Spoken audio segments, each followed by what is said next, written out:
خادم حسین رضوی صاحب سے. خادم حسین رضوی صاحب, آپ کیا سمجھتے ہیں کہ اگر مذہب ایک ہے, اللہ ایک, رسول ایک صلی اللہ علیہ وسلم, تو پھر مذہبی جماعتیں اتنی ڈویژن میں, ہر جماعت اپنا ایجنڈا لے کے آتی ہے, پھر کیا ایک جماعت نہیں ہونی چاہیے؟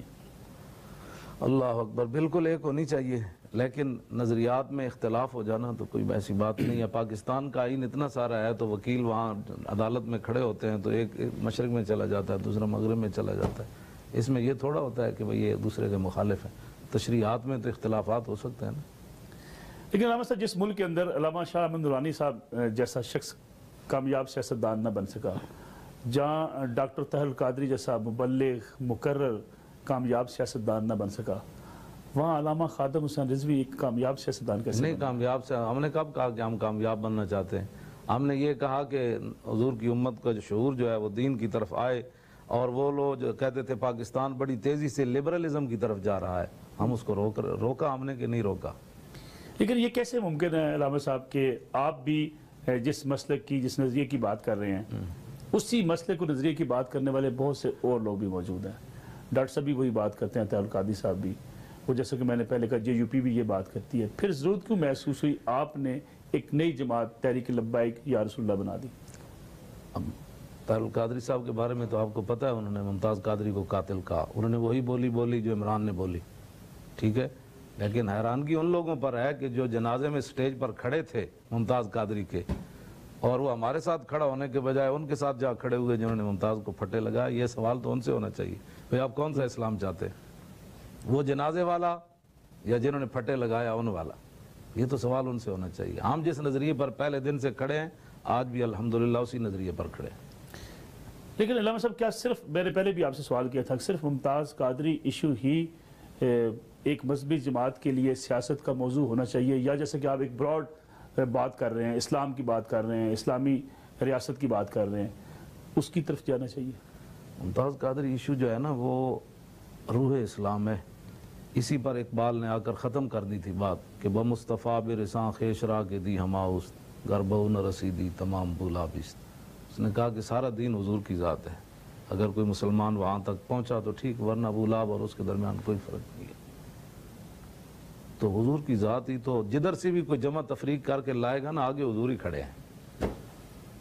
لیکن جب نبی کریم صلی اللہ علیہ وسلم کا طریقہ کار تھا ایک اسلامی معاشرت قائم کرنا, جہاں انسانوں کے حقوق ہوں گے, جہاں لوگوں کو روزگار ہوگا, فرمایا کہ میں سراقہ کو کہا میں تیرے ہاتھوں میں قصہ کے کنگن دیکھ رہا ہوں, ریاست, اسلامی ریاست, اسلامی معاشرہ, اس کی تشکیل میں مذہبی جماعتوں کا کردار کیا رہا ہے؟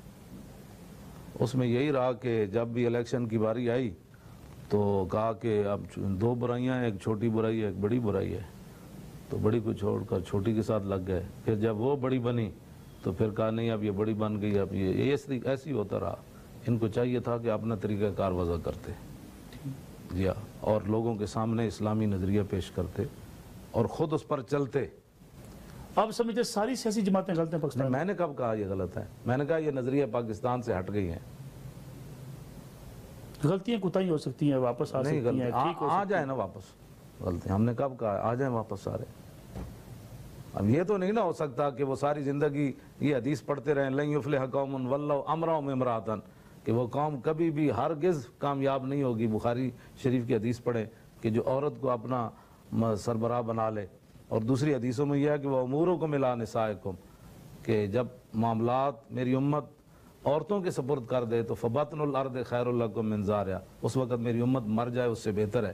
یہ سارے معاملات ہونے کے بعد وہ حدیثیں عمران خان کی امیدوار میں نظر نہ آئیں اور بے نظیر کے خلاف سارے اٹھ کر فتوے دے دیں کہ یہ حدیث ہے اس کو سربراہ. تو مجھے بھی تو یہ بتائیں نا, ان کے اپنے دور معیار نے ان کو اس مقام پر پہنچایا. آپ سمجھتے کسی عورت کو الیکشن میں حصہ نہیں لینا چاہیے؟ میں نے یہ نہیں سمجھا, یہ نہیں میں نے کہا بات. میں نے کہا کہ یہ جو ہمارے مقابلے میں کھڑے ہوئے ان سے میرا یہ سوال ہے. لیکن علامہ صاحب جو اس وقت پکچر ہے خاص طور پہ مذہبی لوگوں کے حوالے سے, ایک پکچر یہ ہے کہ جیسے کہ دہشت گردی ہے, اس کے پیچھے جہاں کی دھماکہ ہوتا ہے مسلمان ممالک کا نام آ جاتا ہے. پاکستان کے اوپر الزام ہے مدارس میں لوگ ایسے پروان چڑھتے ہیں جو گردنیں کاٹتے ہیں, بم دھماکے کرتے ہیں, خودکش بمبار بھی اسی خطے سے جنم لیتے ہیں. یہ کیا وجہ ہے, کیوں مسلمان اتنی انتہا پسندی کی طرف چلے گئے؟ کون انہیں لے گیا؟ یہ کون لے گیا انہیں؟ روس کے مسئلہ میں کس نے مجاہدین بنائے؟ اور کس نے ان کو پناہیں دی, کس نے ان کو تربیتیں دی؟ ہم نے دی. یہ سوال ان لوگوں سے ہونا چاہیے جنہوں نے مدارس سے بندے نکال کر ان کو کہا کہ یہ بہت بڑا جہاد ہے, اور ان کو مالی سپورٹ بھی کی, اور ان کو بڑی بڑی گاڑیاں مہیا کی, ان کو بڑے بڑے محلات ان کے بنائے. جب ان کا کام نکل گیا تو کہا کہ اب یہ دہشت گرد ہے. یہ سوال تو مجھے کرنا چاہیے, ٹھیک ہے. ہاں, جنہوں نے پہلے جہاد تھا, فساد کنہوں نے بنایا؟ ہم نے بنایا.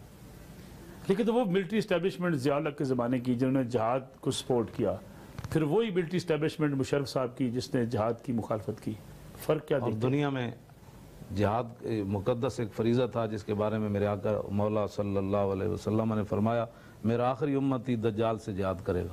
کسی عادل کا عدل اور کسی ظالم کا ظلم اس کو ختم نہیں کر سکے. اس کو دنیا میں بدنام کس نے کرایا؟ یہ تو ان لوگوں سے سوال ہونا چاہیے جنہوں نے کیا ہے. مشرف کا اقدام درست تھا کہ جو لوگ پاکستان میں موجود تھے ان کو پکڑ کے امریکہ کے حوالے؟ نہیں, مشرف کا اقدام کیسے درست تھا؟ یہ مشرف کا یار ہے جنرل شاہد عزیز, اس نے سارا کچھ اس میں لکھا ہے. اب میں اگر وہ پڑھ کے سناؤں گا تو آپ بھی نہیں سن سکیں گے. ٹھیک, یہ اس نے خود اس نے لکھا ہے, یہ اس کا بہت بڑا یار ہے.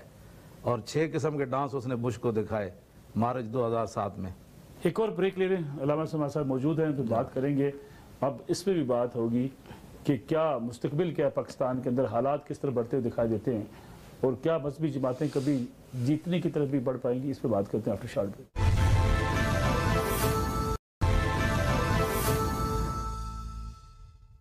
پروگرام میں ایک بار پھر خوش آمدید. ہمارے ساتھ موجود ہے علامہ خادم حسین رضوی. خادم حسین رضوی صاحب, شیعہ, سنی, بریلوی, دیوبندی, اہل حدیث, اتنی ٹکڑوں میں تقسیم مذہبی قوت کیسے جیتے گی؟ ہر آدمی اپنی حد کے اندر رہ کر کام کرے تو نہ لڑائی ہوگی نہ جھگڑا ہوگا. اورنگزیب عالمگیر کے دور میں بھی تو تھے نا فرقے, لیکن آپ نے کتنا... لیکن کیا ایسی نفرتیں تھیں جو مدارس میں ہوتی ہیں, ایک دوسرے کو کافر قرار دینا, ایک دوسرے کے خلاف انتہا پسندی کے فتوے دینا؟ کون سے انتہا پسند؟ آپ مجھے بتائیں, جو بندہ کافر ہے اس کو تو کافر کہا جائے گا نا. جو آدمی فاسق ہے اس کو فاسق تو کہا جائے گا. یہ قانون تو نہیں نا بدلا جا سکتا. ایک بندہ چور ہے, آپ اس کو چور نہیں کہیں گے. ایک بندہ اشارہ توڑ کر جا رہا ہے تو آپ اس کو وارڈن کو کہیں گے کہ آپ اس کو نا یہ نہیں کہنا بھئی یہ اشارہ اس نے توڑا ہے. لیکن مذہبی اختلافات, فقہی اختلافات کی بنا پر کافر قرار دینا؟ فقہی اختلافات کی بنا پر کیسے کسی نے بھی کسی کو کافر قرار نہیں دیا. اب کافر وہی قرار پائے گا جو کافروں والا کام کرے گا. ایسا جملہ اسلام کے بارے میں کہے گا یا حضور کے بارے میں جو بھی بات ہے اسلام کے خلاف جو بات کہے گا, وہ تو ہم نے تھوڑی باتیں کی ہیں, یہ تو حضور نے بھی باتیں. لیکن ایک بات آپ مانیں گے کہ دینی مدارس کے اندر مختلف جو مسالک کے مدارس ہیں, ایک مسلک دوسرے مسلک کے بارے میں بڑے انتہا پسندانہ رویہ رکھتا ہے. میں خود پڑھاتا رہا ہوں. میں نے عربی گرامر پر تعلیلات پر وہ کتاب لکھی ہے جو 1400 سال کسی نے بھی نہیں لکھی. سارے اس بات کو مانتے ہیں. تو میں نے تو ایسی نظریہ کبھی بھی نہیں دیکھا. جس طرح یہاں دوسرے محکموں میں جانے کے لیے کورس ہوتے ہیں, امتحانات ہوتے ہیں, وہ وہاں ان کو انٹرویو دینا پڑتا ہے. میں خود یہ چاہتا ہوں کہ مفتیوں کے لیے, قاضیوں کے لیے اور علماء کے لیے, خطیب کے لیے, مقرر کے لیے, واعظ کے لیے, مصلح کے لیے کچھ کورس ہونے چاہیے. یہ نہ ہو کہ پہلی کلاس سے اٹھ کر وہ خطیب پاکستان بن جائے.